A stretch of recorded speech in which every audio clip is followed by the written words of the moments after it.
The United States has invested more than $20 trillion in its military over the past 3 decades. That figure is derived from cumulative Department of Defense base budgets and supplemental war appropriations recorded by the Congressional Budget Office, cross-referenced with data from the Stockholm International Peace Research Institute's military expenditure database. $20 trillion. That investment built 11 nuclear-powered aircraft carrier strike groups, over 290 deployable battle force ships, according to the International Institute for Strategic Studies' 2024 Military Balance Report, the most advanced fighter aircraft ever engineered.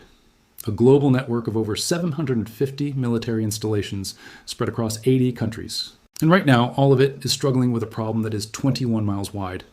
The Strait of Hormuz, the narrow waterway between Iran and Oman, where roughly 21 million barrels of crude oil and petroleum products transit every single day, according to the United States Energy Information Administration. That volume represents approximately 21% of global petroleum liquids consumption. 1 in every 5 barrels the world uses passes through a channel where the usable shipping lanes measure only 2 miles wide in each direction, separated by a 2-mile buffer zone, bounded on the north by 140 miles of Iranian coastline. Tankers are anchored. Insurance underwriters have suspended coverage for strait transits. Major shipping lines have paused Gulf operations.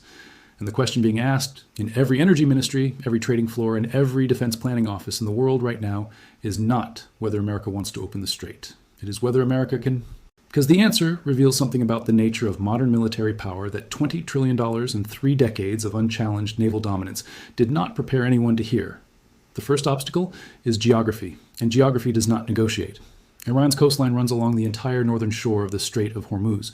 The terrain is mountainous, providing natural concealment for mobile weapon systems that can be repositioned within hours.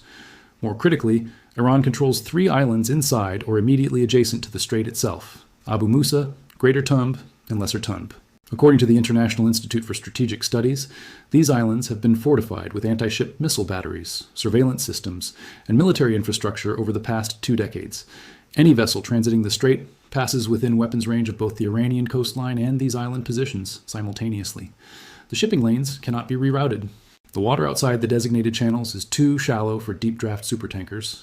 There is no alternative path. Every ship must pass through the same corridor, and that corridor sits within reach of weapons positioned on 3 sides. The Center for Strategic and International Studies has described this configuration as a textbook anti-access area denial environment, where even a technologically inferior force can impose severe costs on a superior force attempting to operate within a confined space. This is not a theoretical assessment. It is a geographic fact that exists independently of any defense budget. The strait is 21 miles wide today. It will be 21 miles wide regardless of what any nation allocates for military spending. Now here is where the asymmetry becomes operationally decisive. Iran's total annual defense budget, according to the International Institute for Strategic Studies' 2024 military balance, is estimated at approximately $6.8 billion. That is less than 1% of the cumulative American military investment over the past 3 decades. But Iran has not attempted to replicate the American military. It has built a force specifically designed to exploit the geography of the Persian Gulf and the Strait. The IRGC Navy, Iran's Revolutionary Guard naval force, operates a doctrine that defense analysts describe as swarm tactics. Hundreds of fast attack craft, small, highly maneuverable boats armed with anti-ship missiles, rockets, and torpedoes, designed to operate in coordinated groups that overwhelm the targeting capacity of larger warships. The Congressional Research Service has documented that the IRGC Navy maintains a fleet of fast attack and coastal combatant vessels, numbering in the hundreds, many specifically designed for the shallow, confined waters of the Gulf. Iran has also developed and deployed multiple anti-ship missile systems, including coastal defense cruise missiles with ranges exceeding 200 kilometers, and the Khalij-Fars anti-ship ballistic missile with a reported range of approximately 300 kilometers. According to analysis published by the Center for Strategic and International Studies, anti-ship ballistic missiles represent a qualitatively different threat from cruise missiles because their trajectory and terminal phase velocity make interception significantly more difficult with existing naval defense systems. Then there is Iran's submarine capability. 3 Russian-built Kilo-class diesel-electric submarines, among the quietest conventional submarine designs in the world, plus an estimated fleet of Ghadar-class midget submarines specifically designed for the shallow, acoustically complex waters of the Persian Gulf. The United States Naval Institute has published assessments noting that detecting diesel-electric submarines in littoral environments like the Gulf presents challenges that even advanced American anti-submarine warfare systems cannot fully eliminate. Every one of these systems, the fast boats, the anti-ship missiles, the coastal defense batteries, the submarines, costs a fraction of the American warships they threaten, and every one of them is optimized for exactly the geographic conditions of this specific waterway. But none of those capabilities is the primary reason the strait cannot simply be forced open by naval power. The primary reason is older, cheaper, and more effective than any of them: mines, naval mines. The oldest anti-shipping weapon in modern warfare, and according to a study conducted at the Naval War College, still the most cost-effective.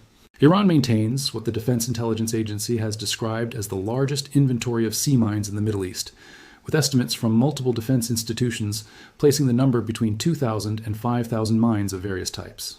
These include moored contact mines, bottom influence mines, and more sophisticated variants with acoustic and magnetic triggering mechanisms.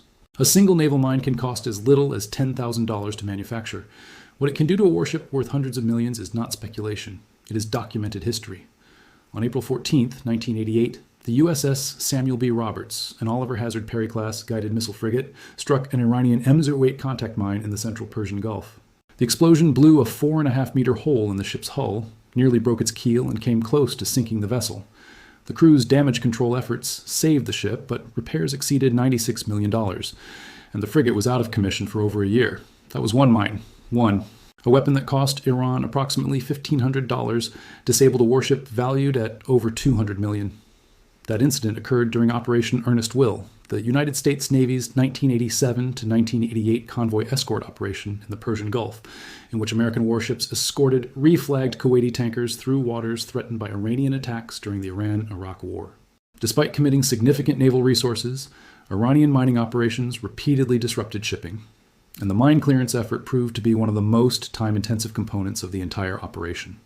Here is the operational reality that makes mine warfare the decisive factor in any strait reopening scenario. Mines can be cleared. The United States Navy has mine countermeasure ships, MH-53E Sea Dragon helicopters, and unmanned underwater vehicles designed specifically for this mission. The problem is not capability. The problem is time. According to research published through the Naval War College, comprehensive mine clearance of the Strait of Hormuz could require weeks to months, depending on the density, type, and placement depth of the minefields. During that entire clearance period, the strait remains effectively closed to commercial shipping. The reason is insurance. Lloyd's of London, the world's leading insurance market for maritime risk, has historically suspended or dramatically increased war risk premiums for vessels transiting areas where mine threats have been identified. Without insurance coverage, commercial vessels do not sail. The military situation may allow transit, but the commercial reality does not. And here is the compounding factor.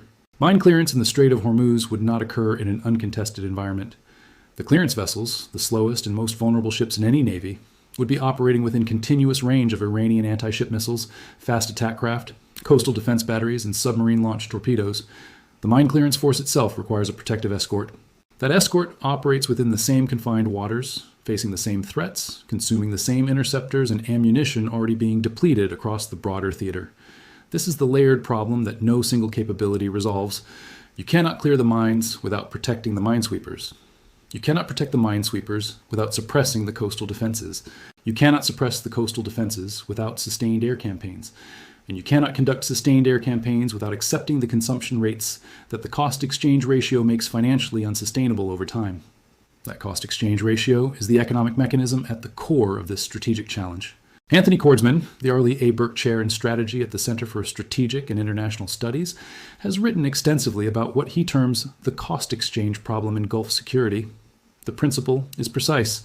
When the cost of offense is dramatically lower than the cost of defense, the defender's resources deplete faster than the attackers, regardless of the defender's total wealth. The arithmetic is not complicated. Iran's Shahed series one-way attack drones are estimated to cost between $20,000 and $50,000 per unit to manufacture, based on analyses from multiple defense research institutions. The Patriot PASI-3 MSE interceptor missile used to destroy them costs approximately $4 million per round. A single SM-6 shipborne interceptor costs roughly $4.3 million. A THAAD terminal phase interceptor costs approximately $12.7 million. If Iran launches 100 drones in a single salvo at a total cost of $2 to $5 million, and the defending force fires 100 interceptors at $4 to $12 million each, the defender has spent between $400 million and over $1 billion countering an attack that cost the attacker less than a single interceptor's price. Multiply that exchange across days and weeks of sustained operations, and the conclusion has nothing to do with courage, capability, or technological superiority. It is pure industrial math. Production rates cannot sustain the consumption rates that combat demands. Lockheed Martin, the primary manufacturer of PAS-3 MSE interceptors, has stated a production target of approximately 650 units per year by 2027. RTX Corporation, formerly Raytheon Technologies, has acknowledged that increasing production rates for SM-3 and SM-6 interceptors requires multi-year lead times due to precision component sourcing and quality assurance. Missile production cannot be surged on short notice the way civilian manufacturing can. Iran's entire military strategy in and around the Strait is built on this math, not to defeat the American military in a conventional engagement, but to make the cost of sustained operations in confined Gulf waters economically unsustainable before Iran's own cheaper, more numerous weapon systems are exhausted. There is a specific dimension to this challenge that the professional naval community has debated for years, but that rarely reaches public discussion.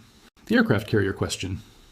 America's carrier strike groups are the foundation of its global power projection.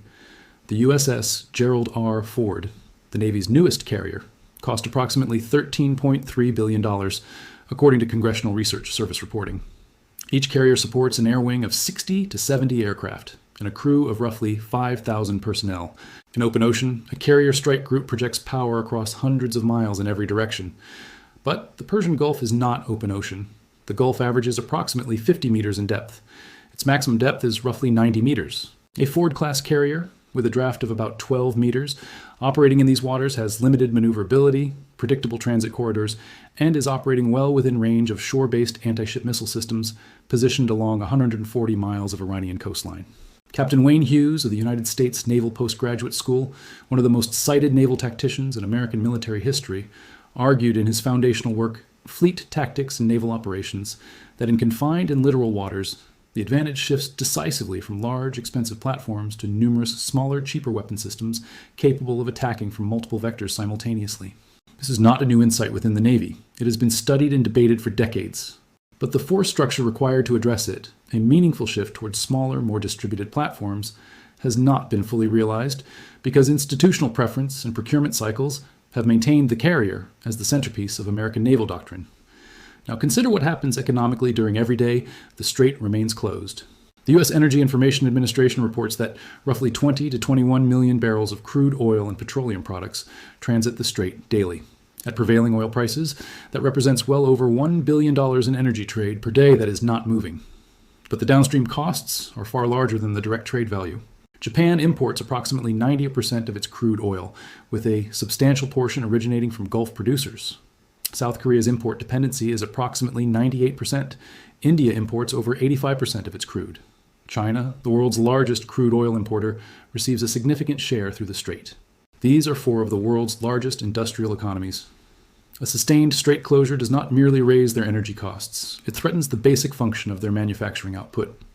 The United States, despite being the world's largest oil producer, at approximately 13.2 million barrels per day according to the EIA, cannot compensate for Gulf supply loss. American production primarily serves domestic consumption, and surplus export capacity is limited.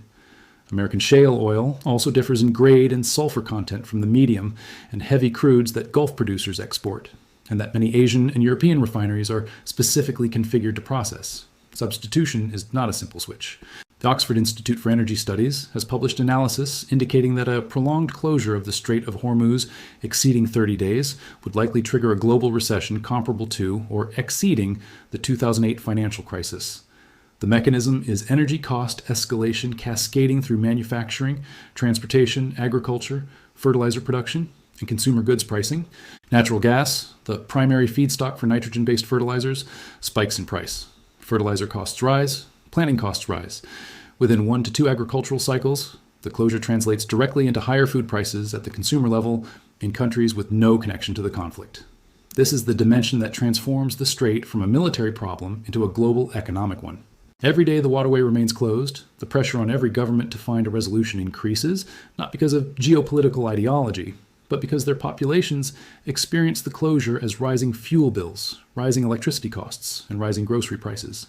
The historical parallel most frequently cited by defense strategists is the 1973 Arab oil embargo, which lasted approximately 5 months and triggered recessions across the Western world, stagflation that persisted for years, and a permanent restructuring of global energy policy. That embargo was a partial supply disruption from a limited number of producers. The current strait situation affects the transit route for all Gulf producers simultaneously. The volume at risk is substantially larger, and based on that comparison, the economic modeling suggests the potential impact exceeds the 1973 precedent by a significant margin. There is a lesson embedded in this situation that extends beyond the immediate crisis, a lesson about the nature of military power itself in the 21st century. The United States built the most expensive and most capable conventional military force in human history. That force was designed to project power across open oceans, dominate airspace over continents, and deploy anywhere on Earth within days. It succeeds at those missions.